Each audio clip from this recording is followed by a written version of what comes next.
Okie, Itamexistiko, good day. It is the afternoon of Sunday, February 10th, 2019, in the lunar cycle Pitaki, the eagle moon, when the eagles and the owls are supposed to start nesting.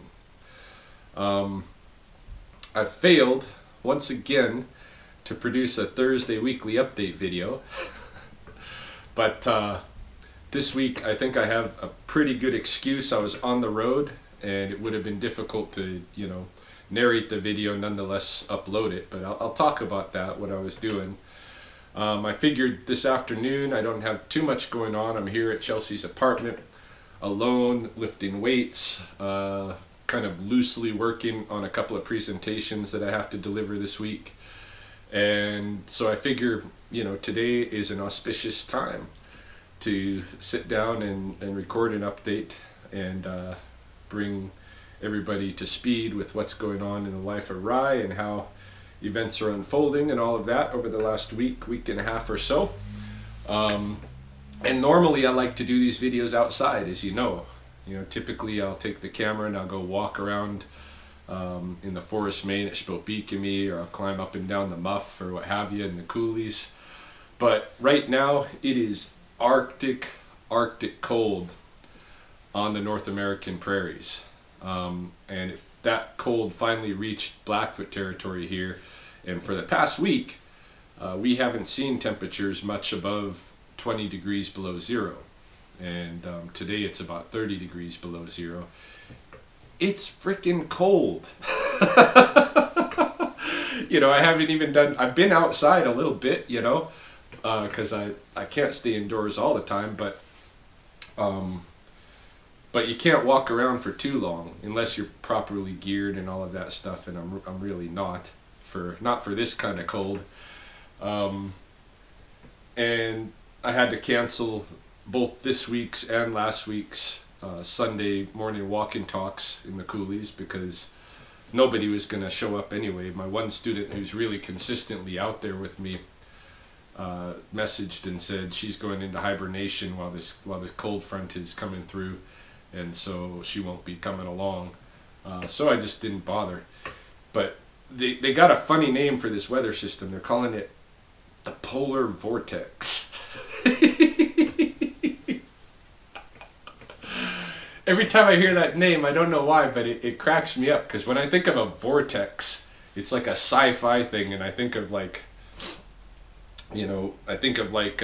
was that show they used to have on the Sci-Fi Network on cable, Quantum Leap or something like that, where these guys would kind of time travel and stuff, and when their window opened for time travel, it looked like it bent space and time and would suck you in. It looked like it had a force pulling at you and stuff. And so when I hear polar vortex, to me I get this picture of this black hole or this wormhole of cold coming from the polar ice, and somehow warping through time and space to blast us here on the coulees. It seems pretty ridiculous. Mahoney was showing me this satellite photo of the weather system, and somebody had pointed out, it looks like boobs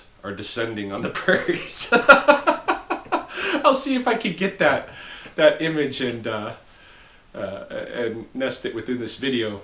But yeah, the whole naming of this thing, the Polar Vortex, cracks me up. My brother sent me an image the other day from Oregon, where he lives in the Willamette Valley, and they had like a little dusting of snow. But I guess that storm, they gave it a name and everything. It was like Weather System Maya or something like that, and they declared a state of emergency for a little dusting of snow. Man, if they got 30 degree below weather in Oregon, I don't know, people would probably die. So yeah, it's cold, and I'm waiting out this cold. I'm feeling for the animals out there. I'm trying to get some food out there every day for the magpies to find, and keep their energy up a little bit. But yeah, it's just brutally cold right now. So pretty much all of my week has been spent indoors, but it's been a really split kind of a week. The early part of the week, Chelsea started her new job. She got a job at the long-term care center, a full-time nursing position there in Standoff on the Blood Reserve, and that's the same area where her parents live. So it's about a 45-minute to an hour commute, depending on the weather and stuff, from Lethbridge that she's doing. But any case, she went out there early in the week to do, you know, her first shifts, and she ended up having some car issues. Like her car broke down, and actually that's a borrowed vehicle, because her real car has been broken down for a couple of weeks. Fortunately, her sister had a vehicle to lend her, and so she's been using her sister's vehicle. Now her sister's vehicle's broke down. Neither of us have any money. Like, we're dirt broke. Like, broke. like she's getting some money on Thursday, and I'm doing a presentation on Thursday evening, so I'll get a check on Thursday too, a little one. And I might get something in the mail between now and then from my city contracts. But yeah, neither of us has any money, and so she's stranded. Fortunately, her parents lived out there, so she's been stranded at her parents' house. But that's left me alone at the apartment. Well, not entirely alone, actually. I had William, who's Chelsea's oldest boy, with me for most of the time before I had to leave and go on the road myself. But yeah, it was been kind of cool hanging out with, you know, just me and William here. He's 6 years old, and I've never had the experience of raising boys. I've raised, you know, 2 girls. My daughter Justine is now, you know, an adult, and Belle, I got her as far as I could, and I haven't been able to see her since all of this stuff erupted in January. Her mom is not allowing her to see me, and I think, unfortunately, you know, telling her bad things about me and this kind of stuff. So that's a really sad side of things. But hanging out here with William was not sad at all. I was having a blast. He goes to judo twice a week, Tuesday and Thursday evenings, so I run him to his judo class, you know, which I enjoy, like watching what they're training, so that, you know, I can play with him with some homework and practice some of the techniques back here at home on the mats, and also some other things. He really likes to spar, so we do, like, he'll come home, and after school and stuff, and he'll ask, you know, can we fight? And so we'll get him gloved up, and get me gloved up, and, you know, put on headgear for him. And right now his goal is to make my nose bleed. Like, like that's the stated goal. So once he can make my nose bleed, we'll move up another level, right? But that's like, instead of earning your yellow belt in Ryan's martial art, let's see if you can tag me really good, you know. So we've been having fun fighting around here in the living room, and then we've also, like, he's got these Nerf guns, and so we've been having Nerf gun wars and stuff. And yeah, you know, really, it's kind of opened my eyes to the potential of how enjoyable it can be to, like, have a boy to hang out with. I haven't had that, right? I've just had girls, not just girls, but I've enjoyed raising girls too. But I think this can be fun. This can be all right. So that was kind of the first part of my week. It was just me and William here at the apartment together, and making it happen, getting him to school and getting him to his judo class, and you know, keeping both of us fed and everything, and playing, a lot of playing. So that was the first part of the week. And then for the latter part of the week, Mahoney needed to get up to Edmonton, which is about a 5-6 hour drive from here, to the north.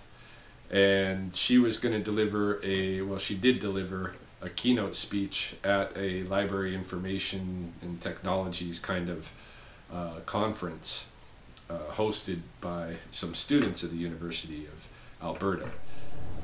Ryan and I began to appreciate how the elders of the past had utilized visiting researchers to archive important facets of Blackfoot knowledge. They often explicitly stated that they were allowing these stories and ceremonies to be recorded so that they would be held for future generations. We had collected so many varied materials of this sort that it was time to find a way to mobilize the information as the elders who had recorded it had intended. The late Narcissus Flood used to say, "Don't let the technologies define who we are. We can adapt them to serve our interests, to tell our stories."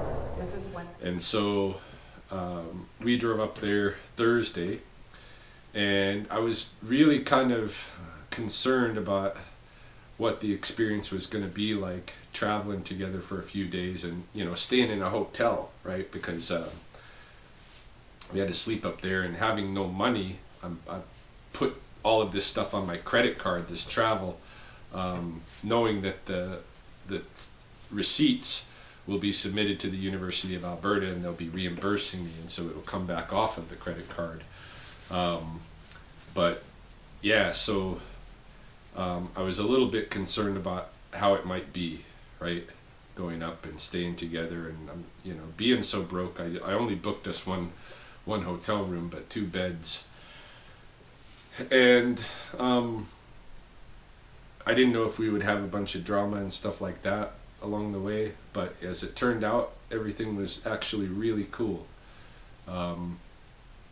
We were both trying hard to you know, do what we could to communicate well to each other and to make it a good few days together, you know, to enjoy ourselves, because she's missed me and I've missed her.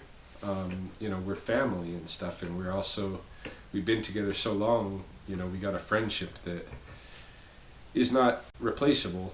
And so it was nice to kind of like put aside all of the dramatic stuff that's been going on with our relationship and just focus on having a good time together for a few days. And not that we didn't talk about the relational issues and things, we did, but it, you know, even that conversation went really well. And so yeah, it was cool. So we went up, Mahoney did her keynote, and she did very well. She was presenting about kind of the history of the Blackfoot Digital Library, which she runs as a form of repatriation, and did the keynote. We didn't, because we were broke. Mahoney's broke too. We didn't do anything. Like she was kind of wanting to go see a movie because one of her cousins is starring in the new, well, not starring, but he has a significant role in the new Liam Neeson movie that just came out. So she was kind of hoping to go catch that movie, but we just don't have any money for it right now. So we're going to wait on that. So we pretty much just hung out together. We hung out at our hotel and at the conference a little bit and that kind of thing. Of course, I got, you know, I needed some alone time too, so I would break out and I'd go into the fitness room at the hotel and, you know, lift some weights or do some elliptical or this kind of thing, you know, just to kind of get everything out of my head and meditate for a while. I need that, and that's kind of what I'm doing here at the apartment this afternoon too. But yeah, things went really well. We enjoyed our conversations. We enjoyed our time together, and we both appreciate that, you know, we don't want to lose each other as family, and so we're probably going to try to find ways that we can spend time together and make it, you know, quality time like we were having there, and maybe do some projects or something together, you know, something that'll bring us together so we can keep and kind of repair some of our relationship as far as the friendship goes. Um, Neither of us is interested in really pursuing the full-fledged divorce or anything right now. We're both going through therapy and trying to figure out things about ourselves and ultimately what we want to do. But as things stand, I was happy to have a few days without any drama, and we even, on the way back, we made a stop at Napi's Rock, Uchkotok, the original Uchkotok. It's a little bit bigger than my Uchkotok, and stopped off there and checked out the pictographs and stuff, and we just had a fairly good time on the road. So now I'm back and just waiting for this weather to clear up. This week I've got a lot of things going. Chelsea's coming home tonight with all three of the kids, and without a vehicle still, and so we're gonna make things work with my Jeep and getting the kids all off to school and daycare and that kind of thing. As we move into the week, Chelsea's working today. She's got a couple of days off, but I don't have any days off. I've got stuff going every day this week, one thing or another. Thursday, which is Valentine's Day, I'm going to be doing the annual fundraising presentation at the Helen Shula Nature Center in the Coulees here. They call it the wild side of love. And if anybody should be able to talk about that, you know. But yeah, I've got that going Thursday night. That's going to be fun, and that's kind of what I'm working on this afternoon, aside from lifting some dumbbells and stuff. I want to get my presentation ready for that, and so that I have a couple of days to kind of run through in my mind and rehearse and stuff. I've done this event before, but I couldn't find my old presentation, so I've got to build from scratch, and that's okay because I think I can make it better than it was before anyway. So if you're living in Lethbridge and you want something to do on Valentine's Day, you should buy a ticket. They give you wine, they give you a little dinner and stuff, and some entertainment, some music, and then me talking for an hour about the wild side of love. So check that out if you want. What else is coming up? I guess that's about all that I have to report now, you know, given that it's been a week of being indoors. But yeah, it's been a nice week. I mean, all around, it hasn't been a big drama week, which I'm happy for. I gained a couple of pounds back. I'd lost like 15 pounds since the beginning of January, and I gained a couple of pounds back as of my Monday morning weigh-in. So I think I'm getting healthier again, physically and mentally and stuff. Now that the big blow up of this whole process is over, and yeah, we'll move into the future and see where it goes. But that's my update. As soon as this polar vortex goes away, I'm gonna get out there and check those owls. So stay tuned for that. We will be shifting back to nature videos eventually. As you can imagine, my small mammals were not running around this week. So, but I think this is our big shot of winter, and then after this clears up, from there out, it's just gonna the wildlife time on my videos is just going to increase every week. So stay tuned, and I'll talk to you again probably not Thursday, because I tend to miss those Thursday cutoffs, but sometime here toward the end of the week I'll touch base again.